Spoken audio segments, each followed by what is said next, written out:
My name is Amy. I'm 34 and I built my tech company from nothing after my brother Jackson punched me at his wedding rehearsal dinner 12 years ago. His wife Diane had called me trash, and instead of defending me, Jackson chose her lies. Yesterday they showed up at my oceanfront mansion in Malibu with suitcases looking worn and desperate. They said, "We're moving in." I just smiled and pressed the button to lock the gate. Before I tell you how my brother went from punching me to begging at my doorstep, drop a comment letting me know if you've ever had to stand your ground with family. Don't forget to subscribe to hear more stories about overcoming family betrayal. Jackson and I grew up in a modest neighborhood in Seattle where the rain seemed constant, but so was our bond. He was 4 years older than me, and from my earliest memories, he took his role as big brother seriously. When I was in second grade, a group of fourth grade girls decided I was their target for the year. They would pull my hair, steal my lunch, and make fun of my second-hand clothes. One particularly rainy day, they cornered me by the monkey bars and dumped mud all over my new backpack, the only one my mom had been able to afford that year. I was sitting there crying when Jackson, who was in sixth grade, spotted me from across the playground. Without hesitation, he marched over, stood between me and those girls, and told them if they ever touched his sister again, they would regret it. He wasn't threatening violence, just pure big brother protection that made those girls scatter. That afternoon, he helped me clean my backpack before we got home so Mom wouldn't worry. Our parents' marriage had always been rocky, but they tried to hide it from us. When I turned 14, they couldn't pretend anymore. The fights became louder, more frequent, and eventually Dad moved out. Mom fell into a depression that made her physically present but emotionally absent. During those dark months, Jackson, then 18, stepped up. He drove me to school, made sure I ate dinner, and even helped me with my homework despite having his own senior year pressures. "We've got each other, Ames," he would say, using his nickname for me. "That's all that matters." While I threw myself into academics, finding safety in books and computers, Jackson excelled in sports. He was the school's star basketball player with scholarship offers, but he turned them down to stay close to home, to stay close to me. He enrolled in the local community college so he could continue supporting Mom and me. Late at night, we would sit on our roof, accessible through his bedroom window, and talk about our dreams. Mine was to create a tech company that would change how people connect. His was simpler. He said he wanted us to work together someday to build something that would make our family name mean something positive. Amy and Jackson's amazing adventures in business. He would joke, gesturing grandly at the night sky as if seeing our names in lights. When I received my acceptance letter from Stanford with a full scholarship, Jackson was the first person I told. Instead of being jealous that I was going to a prestigious university while he stayed in community college, he picked me up and spun me around our small living room. "This is just the beginning, Ames," he said, his eyes shining with pride. "You're going to take Silicon Valley by storm." The distance during my college years was hard. We went from seeing each other every day to monthly video calls. But every Sunday without fail, he would call and we would talk for hours about everything and nothing. He kept me grounded when the pressure of Stanford became overwhelming, and I gave him the confidence to eventually transfer to a 4-year university to complete his business degree. It was during my junior year that Jackson met Diane. She was in his marketing class with perfect blonde hair and the kind of confidence that comes from never being told no. Their relationship moved quickly. Within 6 months, he was bringing her to our video calls, and she seemed to make him happy. She laughed at his jokes and supported his dreams, or so it appeared. But there were moments, brief flickers, where I caught something else in her eyes when she looked at me. A calculation and assessment. At first, I dismissed it as natural curiosity about her boyfriend's sister. After all, Jackson talked about me a lot, maybe too much. During spring break of my senior year, I flew home to Seattle and finally met Diane in person. She hugged me tightly and called me sis, which should have felt warm but somehow didn't reach her eyes. Throughout the dinner, she kept a possessive hand on Jackson's arm, and when he and I fell into our old inside jokes, her smile tightened at the edges. "Jackson says you two were planning to start a business together," she said over dessert, her tone light but her eyes sharp. "That's so cute, but of course plans change when we grow up, don't they?" Jackson didn't seem to notice the subtle dig, but I did. Still, I smiled and agreed, not wanting to create tension. He seemed happy, and after everything he'd sacrificed for me, I wanted that for him more than anything. As I flew back to Stanford, I brushed off my unease. Every family has adjustments when someone new enters the picture, I told myself. Diane was just establishing her place in Jackson's life. I was sure that once she felt secure, the subtle territorial markers would fade. I couldn't have been more wrong. After graduating from Stanford with honors in computer science, I turned down several lucrative job offers in Silicon Valley to return to Seattle. I wanted to start my tech company in my hometown close to Jackson. By then, he had completed his business degree and was working in marketing for a local company. I hoped that maybe our childhood dream of working together could still happen. My return coincided with Jackson and Diane's engagement announcement. He proposed during a weekend trip to Vancouver with a ring that I later learned cost him 3 months' salary. When they showed me the photos of the proposal, I noticed that the ring looked remarkably similar to one I had once admired in a magazine and mentioned to Jackson years ago. I wondered if he remembered or if it was coincidence. "I'm so happy for you both," I said, and I meant it despite the growing knot in my stomach whenever Diane gave me one of her tight smiles. I rented a small office space in downtown Seattle and began working 18-hour days to get my startup off the ground. My concept was a platform that would revolutionize how small businesses connected with potential customers using algorithms to match services with needs. I was surviving on ramen and coffee, but I was passionate about my vision. Whenever I would share my progress with Jackson over our weekly dinners, Diane would interject with questions that seemed designed to highlight potential flaws. But Amazon is basically doing the same thing right. She would ask, even though my concept was entirely different. That sounds so complicated. Do you really think regular people will understand it was another favorite? And always the subtle, it's so brave of you to turn down real jobs for this dream. Despite Jackson's obvious interest in my project, Diane began scheduling conflicts that meant our weekly dinners became monthly then sporadic. When I asked Jackson about joining my company as the marketing director, a position that would have utilized his skills perfectly, Diane interrupted before he could answer. Jackson is focusing on his career right now, she said firmly. He can't take risks on startups, we're saving for a house after all. The engagement shifted our dynamic in ways I hadn't anticipated despite the growing tension between Diane and me. She asked me to be her maid of honor. The request came over brunch with Jackson beaming beside her. No one is more important to Jackson than you, she said, her voice honey, so of course you have to be my maid of honor. How could I refuse? Jackson looked so hopeful, so happy. I accepted, ignoring the way Diane's smile didn't reach her eyes. What followed was 6 months of wedding planning hell. Every suggestion I made was dismissed. The bridesmaid dress she chose for me was unflattering in a way that seemed deliberate, especially compared to the other bridesmaids' dresses. She scheduled bridesmaid events when she knew I had important investor meetings, then acted disappointed when I couldn't attend. I just feel like you're not very excited about our wedding, she told Jackson within my earshot. Your sister hardly participates in anything. When I tried to bond with Diane over coffee, just the two of us, she spent the entire time on her phone responding with one-word answers to my questions. After 30 awkward minutes, she suddenly looked up. You know, Amy, I know you and Jackson were super close growing up, and that's sweet really, but he's starting a new chapter now with me. It might be good for you to focus on your project and give us some space to be newlyweds. I was stunned into silence, which she apparently took as agreement because she smiled, patted my hand and left soon after. Meanwhile, my startup was beginning to gain traction. A local angel investor had taken interest and provided the first round of funding. Seattle Business Journal did a small feature on innovative local startups, and mine was included. I was still working around the clock, but now I could afford an actual apartment instead of the tiny room I had been renting. The day the article came out, Jackson called excited and proud. This is amazing, Ames, I knew you could do it. But at the family dinner that weekend to celebrate Mom's birthday, Diane had a different take. It's just a small mention in a local paper, she said with a dismissive wave. Silicon Valley startups get that kind of coverage every day. When Mom and Jackson were in the kitchen, Diane leaned closer to me. I hope all this attention isn't going to your head. Jackson says, you've been too busy to help with wedding stuff, and now I see why. Some people get a little taste of success and suddenly think they're too good for family obligations. I was hurt, but tried to explain that building a company from scratch required immense time and energy. She just smiled and said, of course it does, sweetie. I later learned that Diane had been telling extended family members that I thought I was too good for them now, and that I was dismissive of Jackson's career because he doesn't have a fancy degree like Stanford. These lies got back to me through my cousin, who was confused by the disconnect between the person she knew me to be and the person Diane was describing. As the wedding approached, Jackson became increasingly defensive of Diane and distant from me. When I tried to talk to him about the growing rift, he brushed it off. She's just stressed about the wedding, he would say. And you are busy with your company, it's natural that there's some adjustment happening. But it felt like more than adjustment. It felt like I was losing my brother, the person who had been my rock through our parents' divorce, the person who had believed in me when no one else did, and I didn't know how to stop it. The week before the wedding, my company secured its first major contract with a regional retail chain. It was the validation I had been working toward, proof that my concept wasn't just viable, but valuable. I was excited to share the news with Jackson at the rehearsal dinner. I thought maybe my success would finally make Diane see me as an asset to the family rather than competition. I was wrong. So very wrong. The rehearsal dinner was held at an upscale restaurant overlooking Lake Washington. Crystal glasses caught the light from overhead chandeliers and white roses adorned every table. I arrived a few minutes late, having come directly from a meeting with my new clients.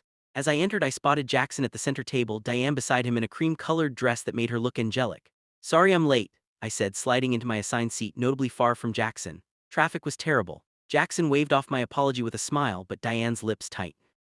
We were about to give the toast without you, she said, her voice lilting with false sweetness. Throughout the appetizer course, I tried to catch Jackson's eye, eager to share my good news, but Diane kept him engaged in conversation with her parents. It wasn't until the main course arrived that I finally had a moment.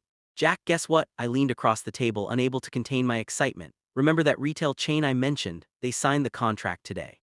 For a brief moment, I saw the old Jackson, his eyes lighting up with genuine pride. That's incredible, Ames. I knew you could. Should we check if the photographer has arrived yet? Diane interrupted, placing her hand on Jackson's arm. I'm worried about the lighting for the family photos. Jackson's attention immediately shifted, his moment of pride in me forgot. I'm sure he's here, but I can check, he said, already reaching for his phone. Diane turned to me with a tight smile.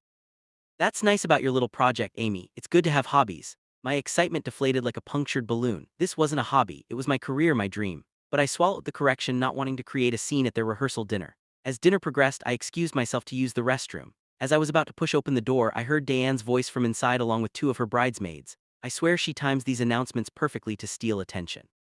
Diane was saying, her voice sharp and clear. First the feature in that business journal right before my bridal shower, and now this contract right before the wedding. She seems nice though, one bridesmaid offered. Please, Diane scoffed. She's new money trash, trying to act like she's something special because of some tech startup.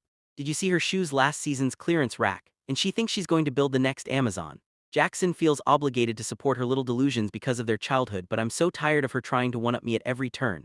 I stood frozen outside the door, the words cutting through me like physical blows. New money trash, trying to one-up her. I had never thought of our relationship as a competition. Rather than enter and confront her in front of her bridesmaids, I quietly returned to the table, my mind spinning. Throughout the remainder of dinner, I couldn't focus on the conversations around me. Diane's words echoed in my head alongside memories of every dismissive comment, every scheduling conflict, every subtle undermining of my relationship with Jackson. After dinner, as guests mingled with drinks, I found Diane momentarily alone by the dessert table. This was my chance to address what I'd heard privately away from the crowd.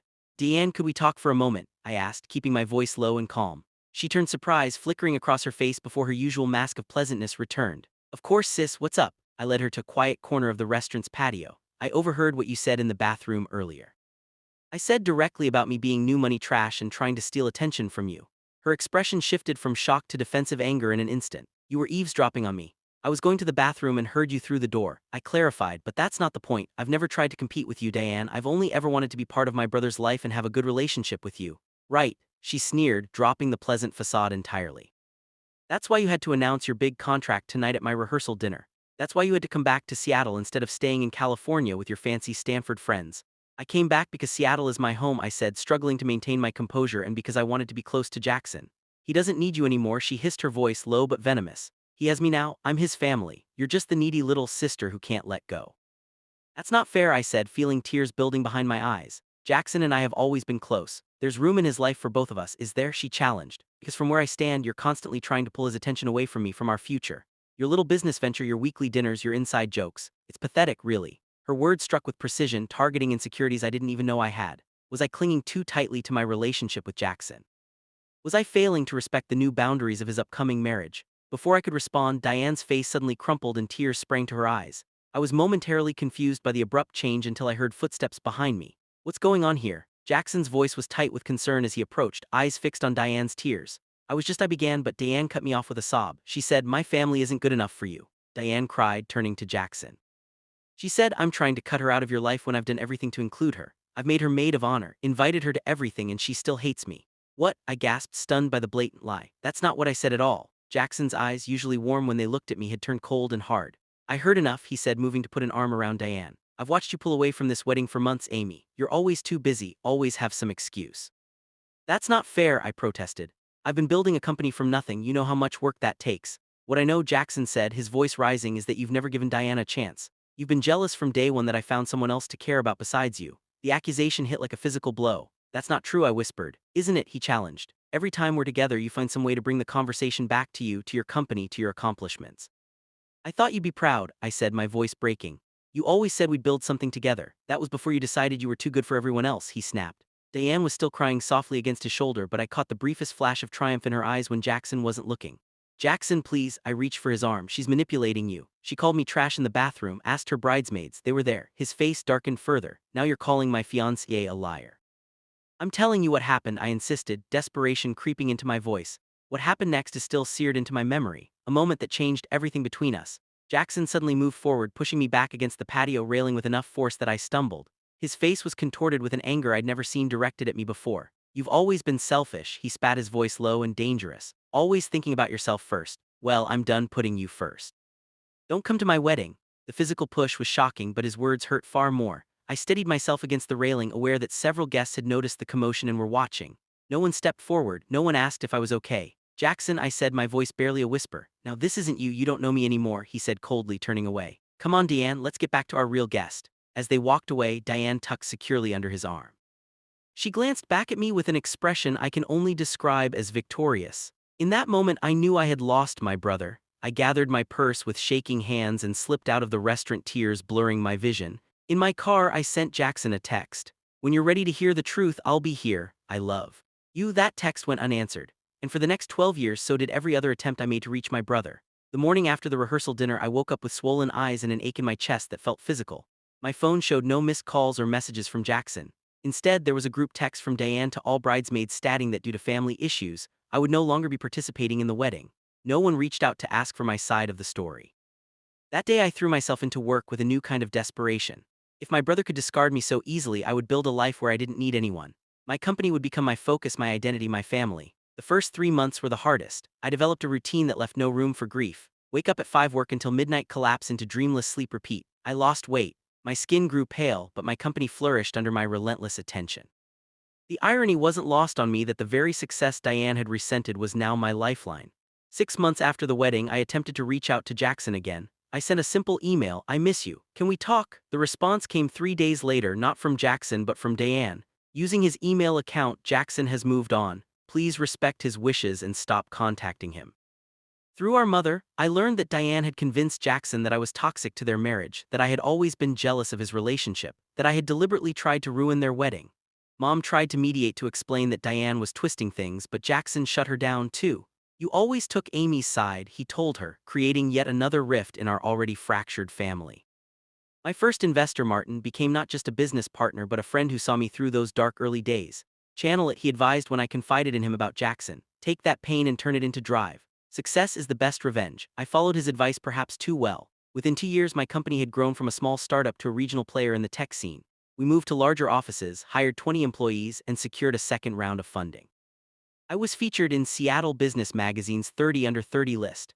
I sent a copy to Jackson's address with no note. It was returned unopened. In the 3rd year of our separation, our maternal grandfather died. The funeral was the first time I saw Jackson since the rehearsal dinner. He stood on the opposite side of the grave, Diane beside him, inappropriately somber black, her hand protectively on her slightly swollen belly. My first niece or nephew, I realized with a pang of grief for all I was missing. I approached them after the service, hope fluttering in my chest despite everything. "Jackson," I said, my voice steady through sheer force of will, "I'm so sorry about Grandpa." He looked at me as if I were a stranger, nodded curtly, and guided Diane away without a word. That night I cried for the first time in months. Through Mom, I learned about the birth of my niece Lily. Then 2 years later, my nephew Noah. I sent gifts for both births and every birthday thereafter. I never received acknowledgement, but Mom assured me the gifts were received. "He keeps them," she told me once. Diane wanted to donate them, but he insisted the kids keep them. It was a small comfort, a tiny thread still connecting us. As my company continued to grow, I made the decision to expand to California. The move was partly business, partly personal. Seattle held too many ghosts, too many memories. Silicon Valley offered new opportunities, new connections, and most importantly, distance from the constant reminder of Jackson's absence. I purchased a property in Malibu, an indulgence that surprised even me. It was far more house than I needed, a modern glass and steel structure perched on a cliff overlooking the Pacific Ocean. The realtor called it an entertainer's dream, which was ironic given my solitary lifestyle. But something about the vastness of the ocean view spoke to me, made me feel less alone. The isolation of being cut off from my only sibling gradually eased as I built what therapists call a chosen family. Martin and his wife included me in their holiday celebrations. My chief technology officer, Illa, became the sister I no longer had in practice. My executive assistant, Tony, appointed himself my personal cheerleader and occasional conscience. "You need to date," he declared 5 years into my California life. Successful, gorgeous tech CEO living like a nun. It's tragic. To plate him, I went on a few dates, even had a relationship that lasted nearly 2 years with David, another tech entrepreneur who understood my devotion to work. But when he proposed, I realized I couldn't say yes. There was still a wall around my heart that no one had been able to scale since Jackson's betrayal. "You have abandonment issues," my therapist, Dr. Weber, explained during one of our weekly sessions. "Your brother was your primary attachment figure after your parents' divorce. His reaction triggered your deepest insecurities. Understanding the psychology didn't make it hurt less, but therapy gave me tools to process the pain. I learned to separate Jackson's actions from my worth as a person. I learned that forgiveness wasn't about excusing what happened, but about freeing myself from the burden of resentment. Throughout these years, I continued to get occasional updates about Jackson's life through Mom. His marketing career had stalled after the company he worked for downsized. He and Diane had bought a house in an affluent suburb of Seattle, stretching their finances thin to keep up appearances. Lily and Noah were growing into kind, intelligent children despite their mother's materialistic influence. On my 32nd birthday, I received a LinkedIn request from Jackson. My heart raced as I accepted, hoping it might be the first step toward reconciliation. But no message followed, no explanation for the 12 years of silence, just a digital connection that meant nothing in the real world where it mattered. The following year, Mom told me that Jackson and Diane were having financial difficulties. The housing market had crashed, their mortgage was underwater, and Jackson had been passed over for promotion twice. I offered to help anonymously through Mom, but she said Jackson had refused, his pride still intact even as his life was crumbling. Diane still talks about you sometimes, Mom said during one of our weekly calls. She follows your company in the news. I think she's both jealous and impressed by what you've built. I had built something impressive. My company had grown to over 300 employees across 3 offices. We'd gone public. The previous year, making me a multimillionaire on paper. I'd been featured in Forbes and appeared on CNBC discussing the future of AI in small business applications. On the surface, I had everything. But success is cold comfort on holidays and birthdays. It doesn't call when you're sick or remember your inside jokes. It doesn't share childhood memories or know exactly what to say when you're sad. As I approached my mid-30s, I had achieved more professionally than I'd ever dreamed possible. But the absence of Jackson still felt like a phantom limb gone but somehow still aching. Then yesterday happened, upending everything I thought I knew about closure and forgiveness. Yesterday began like any other Tuesday. I woke at 5:30, swam 40 laps in my infinity pool overlooking the ocean, then settled in my home office for early morning video calls with our East Coast clients. The California sun streamed through the floor-to-ceiling windows, casting geometric patterns across my minimalist workspace. By 10:00, I had cleared my most urgent emails and was reviewing a new acquisition proposal when my security system pinged with an alert. Visitors at main gate flashed across my tablet screen, accompanied by a video feed. I nearly dropped my coffee mug when I saw who was standing there. Jackson, looking older and worn around the edges, his once athletic frame now slightly soft in the middle. Beside him stood Diane, her perfect blonde hair, now highlighted with strategic caramel streaks to hide the gray, her smile tight and forced. And behind them 2 children I had only seen in photos sent by Mom, Lily, now 11, with Jackson's dark hair and serious eyes, and Noah 9 fidgeting nervously and kicking at the gravel driveway. My heart hammered against my ribs so hard I could hear it in my ears. 12 years. 12 years of silence. And now they were standing at my gate as if they had every right to be there. My hand hovered over the intercom button. I could pretend I wasn't home. I could have my security service tell them to leave. I had every right to refuse them entry after everything that had happened. But something in Jackson's posture, a defeated slump to his shoulders I had never seen before, made me press the button. "I'll be right down," I said, my voice remarkably steady despite the earthquake happening inside me. I took a moment to compose myself, checking my reflection in the hallway mirror. At 34, I looked different than the last time Jackson had seen me, more confident, more polished. The scared, hurt young woman from the rehearsal dinner had been replaced by someone stronger, someone who had built an empire from the ashes of that pain. The walk down my long, curved driveway to the gate felt like walking to my own execution. Each step brought me closer to confronting the past I had tried so hard to put behind me. By the time I reached the gate, my initial shock had hardened into a protective shell of composure. Up close, Jackson looked even more worn than on the security camera. Fine lines etched the corners of his eyes and a permanent furrow had settled between his brows. Diane's forced smile faltered when she saw me. Her eyes quickly taking inventory of my cashmere sweater, designer jeans, and the subtle diamond studs in my ears, all evidence of the success she had once dismissed. For a long moment, none of us spoke. The children shifted uncomfortably in the silence. Amy Jackson finally said my name, sounding strange in his voice after so many years. "You look good." "Thank you," I replied, not returning the platitude because it would have been a lie. He did not look good. He looked exhausted and stressed. "This is unexpected." Another awkward silence followed before Diane stepped forward, her smile widening to something almost manic. "Your home is beautiful," she gushed, gesturing to the modern structure visible at the top of the driveway. "We saw it in that architectural digest spread last year. It's even more impressive in person." They had been following my life in magazines while shutting me out of theirs. The irony was not lost on me. "What brings you to Malibu?" I asked, directing the question at Jackson, though I suspected I already knew the answer. He cleared his throat, looking anywhere but directly at me. "We've hit some rough patches lately," he began, his voice rougher than I remembered. "I lost my job about 6 months ago. The company was acquired and they eliminated my entire department. I'm sorry to hear that," I said, and despite everything, I meant it. "We've been struggling to keep up with the mortgage," he continued, the words clearly difficult for him to say. "The bank, they foreclosed last month." Diane interjected, her voice pitched high with false brightness. "We've been staying with friends, but you know how that island outstaying our welcome." She laughed a brittle sound. Then we remembered you have this gorgeous place with probably a dozen spare bedrooms. Jackson at least had the decency to look uncomfortable with her directness.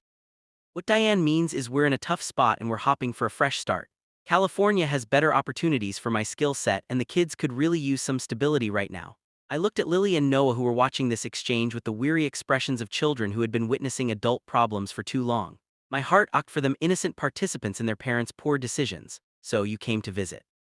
I asked, deliberately obtuse, forcing them to articulate exactly what they were asking for. Diane's smile faltered again. Well, actually we were hoping we could stay here just until we get back on our feet. A few months maybe, we're family after all, Jackson added, finally meeting my eyes with what looked like genuine hope. Family, the word hung in the air between us, loaded with 12 years of absence.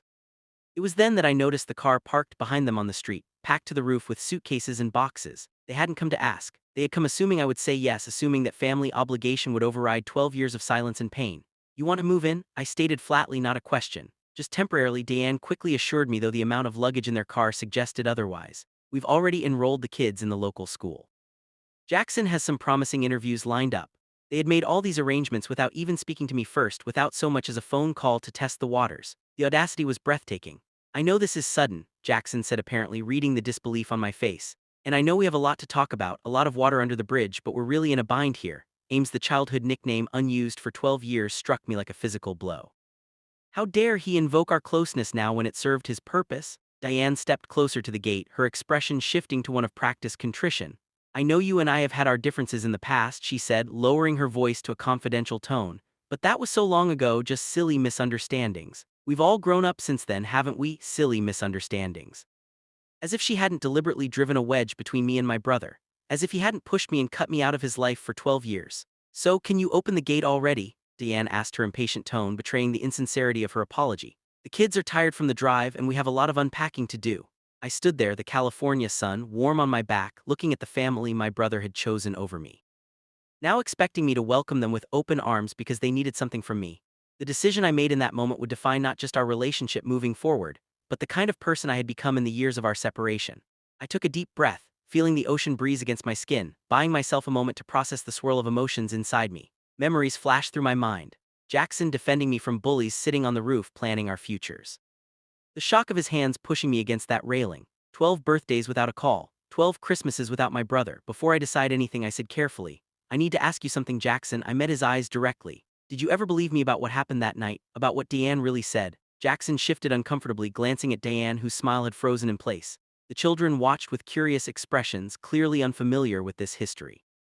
Jackson began, then stopped, clearing his throat. I took my wife's side. That's what husbands do. That's not what I asked, I pressed, keeping my voice level. Did you ever consider that I might have been telling the truth? Diane interjected before he could answer. That's all water under the bridge now, she said with a dismissive wave. Ancient history. We were all younger, more dramatic. What matters is family sticking together now, right? I ignored her, keeping my focus on Jackson. 12 years, Jackson, 12 years without a word from you.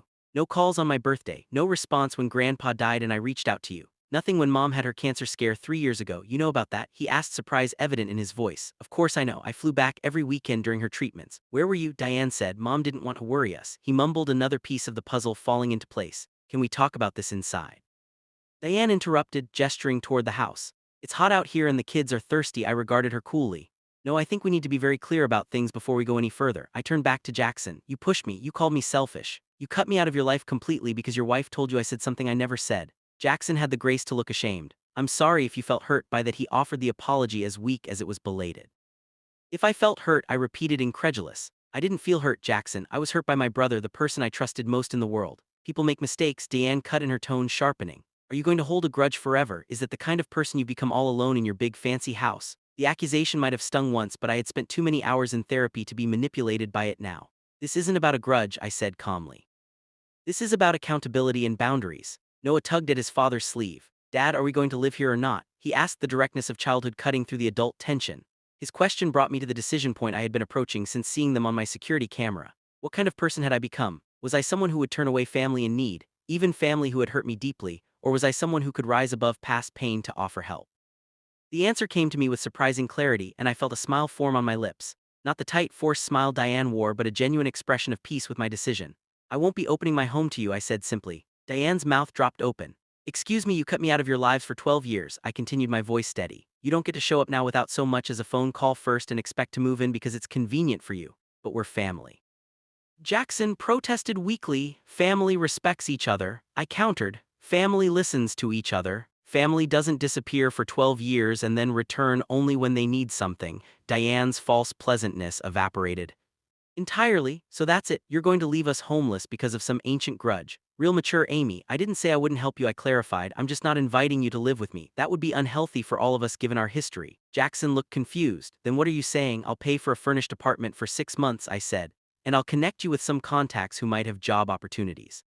That should give you time to get back on your feet without the pressure of immediate housing costs. The offer hung in the air between us. It was generous by any objective standard but not what they had come expecting. Diane's face flushed with anger. We don't need your charity, she snapped. It's not charity, I replied evenly. It's family helping family but with appropriate boundaries. You always thought you were better than us. Diane hissed, her mask falling away completely. Little Miss Perfect with her tech company and her ocean mansion. Mom, Lily interrupted, looking mortified. Stop it. The simple admonishment from her daughter seemed to deflate Diane somewhat. She crossed her arms and turned away, leaving Jackson to respond. He looked torn, pride warring with practical necessity. I don't know what to say, he finally admitted. Say thank you, Lily suggested quietly, earning herself a glare from her mother. The kids shouldn't suffer because of adult conflicts, I said, looking at my niece and nephew properly for the first time. I'd like to get to know them if that's something they'd want too. We could start with lunch this weekend somewhere neutral. Lily's face brightened. Are you really our aunt, the one who sends the books every birthday? I nodded, a lump forming in my throat. That's me. Your gifts are always the best ones, Noah piped up. Way better than Grandma Miller's itchy sweaters. Despite everything, I laughed, and for a brief moment Jackson did too. Our eyes meeting in shared amusement the way they used to long ago. I'll have my assistant arrange the apartment, I said, bringing the conversation back to practicalities. He'll text you the details and coordinate the lease signing. You can move in as early as tomorrow, and in return you want what? Dan asked suspiciously. I don't want anything in return, I said, but I do expect honesty and respect going forward. I won't be manipulated or taken advantage of. Not again, Jackson nodded slowly. That's fair, he said, and for the first time since they had arrived I felt like he was really seeing me, not just what I could do for him. And Jackson, I added, when you're ready to talk about what really happened 12 years ago, I'll be here to listen. He looked away but nodded again, a silent acknowledgement that there were still truths to be faced. I reached for the control panel beside the gate and pressed the button that would lock it securely. The symbolic action wasn't lost on any of us. I was helping but on my terms with clear boundaries. I'll be in touch about the apartment, I said, taking a step back, and about lunch with the kids. As I turned to walk back up the driveway, I heard Lily call after me. Aunt Amy, thank you. 2 simple words, but they warmed something in me that had been cold for a very long time. I raised my hand in acknowledgement without looking back, each step up the curved driveway feeling lighter than the last. For the first time in 12 years I felt truly free from the weight of Jackson's rejection, not because I had rejected him in return but because I had found a way to help without compromising my self-respect. It wasn't forgiveness, not yet, but it was a first step on a new path. And as I reached my front door and looked back at the gate where they still stood, I realized that the ocean view I had found so healing wasn't the only vast, beautiful thing in my life anymore. The future stretched before me with new possibilities, new connections, perhaps even a rebuilt relationship with my brother if he was willing to do the work. I entered my home and closed the door behind me, not with the finality of shutting them out but with the peace of knowing I had maintained my boundaries while still extending a hand. It was enough for now. The rest would unfold in its own time. I woke this morning to the gentle sound of waves crashing against the cliffs below my house, the California sun streaming through the windows. I had deliberately left uncurtained the night before. For the first time in years I had slept deeply without the restless dreams that usually plagued me. My first thought was of Jackson, Diane, and the children. Had I done the right thing? A small voice of guilt suggested I should have simply opened my home to them regardless of our past. After all, isn't that what family does? But a stronger voice, one cultivated through years of therapy and self-reflection, reassured me that boundaries aren't walls. They're bridges that allow relationships to exist without causing harm. During my morning therapy session, Dr. Weber validated this perspective. You offered significant help without sacrificing your emotional well-being. She said, that's not just healthy for you, it models healthy boundaries for the children. By noon, my assistant Tony had arranged a 3-bedroom furnished apartment in a pleasant neighborhood near good schools. The lease was signed in my company's name. The rent paid 6 months in advance. I had him deliver the keys to the hotel where Jackson and his family were staying, along with a welcome basket containing essentials and a few treats for the children. You're a better person than I would be, Tony commented as he was heading out the door with the keys. If my brother had ghosted me for 12 years, I'd have left him to figure it out himself. But that was the thing about pain. It either hardens you completely or teaches you compassion. Somewhere along my journey, I had chosen the latter, though not without appropriate boundaries. That afternoon, I contacted my company's legal team to draw up a simple agreement for the financial assistance I was providing. not because I didn't trust Jackson, but because clarity prevents misunderstandings. The document specified the 6-month timeline with provisions for extending it if necessary provided certain conditions were met, primarily family therapy for all of us. If we were going to rebuild any kind of relationship, we needed professional guidance to navigate the damaged trust and unresolved hurt. Jackson called that evening as I was watching the sunset from my terrace. "We got the keys," he said, his voice awkward but sincere. "That's really generous, Amy. The kids are excited about having their own rooms again." "I'm glad," I replied, sensing he had more to say. After a pause, he continued, "Diane's not happy about the therapy condition in the agreement." "It's non-negotiable," I said firmly. "We can't pretend the past didn't happen. If we're going to have any kind of relationship moving forward, we need to address it honestly." Another long pause. "I know," he finally admitted, "and maybe it's time. Lily keeps asking questions about why we never saw you all these years. I'm running out of excuses that don't make me sound like the bad guy." "Because you were the bad guy," I said, not unkindly. "At least in that chapter of our story." To my surprise, he laughed softly. "Yeah, I guess I was." The admission, simple as it was, felt like the first brick removed from a very high wall. We arranged to meet that weekend at a casual oceanfront restaurant, neutral territory, for our first real family interaction. I arrived early, selecting a table with a view of the children's play area on the beach. When they arrived, Lily spotted me immediately and rushed over while Noah hung back with his parents, assessing the situation with cautious eyes that reminded me so much of Jackson at that age. "Did you really build a whole company by yourself?" Lily asked, sliding into the seat beside me without hesitation. "I had help," I told her honestly. "No one builds anything meaningful completely alone." Lunch was awkward but not unbearable. Diane maintained a rigid politeness that I recognized as her version of trying, while Jackson oscillated between forced joviality and somber reflection. The children, however, were a delight, curious, funny, and refreshingly direct in the way only kids can be. "Why did you and Dad stop talking?" Noah asked between bites of his burger, causing both Jackson and Diane to tense visibly. I looked to Jackson, giving him the opportunity to address this to begin the honest conversation we needed to have. "I made a mistake," he said after a moment, surprising me with his directness. "I believed something that wasn't true, and I hurt your aunt very badly. Sometimes adults mess up and then it's hard to fix things because pride gets in the way." Diane stared at her plate, her knuckles white around her fork. But she didn't contradict him. "But you're fixing it now, right?" Lily asked, looking between us with hopeful eyes. "We're trying," I said, offering her a smile. "That's what today is about." The following weeks brought a series of small steps forward. Our first family therapy session was tense, with Diane initially resistant to acknowledging her role in the estrangement. But the therapist, Dr. Patel, was skilled at creating a safe space for difficult truths. "I was jealous," Diane finally admitted during our third session. "Jackson talked about you constantly, Amy. How smart you were, how close you two had always been. I felt like I was competing with a ghost and I didn't know how to win." "So you decided to eliminate the competition," I said, not as an accusation but as a statement of fact. She nodded, tears in her eyes. "I never thought it would go that far. I just wanted to be first in his life, and then it spiraled, and then we were in so deep there didn't seem to be a way back." Jackson's journey to full accountability took longer. In our individual session, Dr. Patel helped him explore the root of his behavior. "I think I was afraid," he confessed, "that if I admitted I was wrong about that night, I'd have to face that I'd thrown away our relationship for nothing. It was easier to keep believing you were the problem." As October turned to November, our family dynamic began to shift. Diane found work as an office manager at a local medical practice. Jackson, with the help of my industry connections, secured a position with a marketing firm specializing in tech clients. The children settled into their new school, making friends and adjusting to California life. Our weekly family dinners moved from restaurants to my home, though Jackson and his family maintained their separate residence even after the initial 6 months I had funded. The independence was good for them, rebuilding their confidence and self-sufficiency. The most profound change came almost imperceptibly.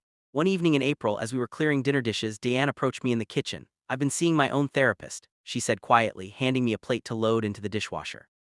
"She's helping me understand why I felt so threatened by you. It goes back to my own family stuff, feeling like I was never good enough." She took a deep breath. "I'm truly sorry, Amy. What I did was cruel and manipulative, and you didn't deserve it." The apology, delivered without audience or agenda, felt genuine in a way her previous attempts had not. "Thank you," I said simply. "That means a lot." By the time Thanksgiving arrived, almost a year after their unexpected appearance at my gate, we had established a new kind of family relationship. Not the unquestioning closeness Jackson and I had shared as children, but something more mature, built on mutual respect and hard-earned trust. I hosted Thanksgiving dinner at my home with Jackson and his family, Martin and his wife, Layla Tony, and even my mother, who flew in from Seattle. As I looked around the table at this blend of blood relations and chosen family, I felt a profound sense of gratitude for the journey that had brought us here. After dinner, Jackson and I took a walk along the cliffside path that bordered my property.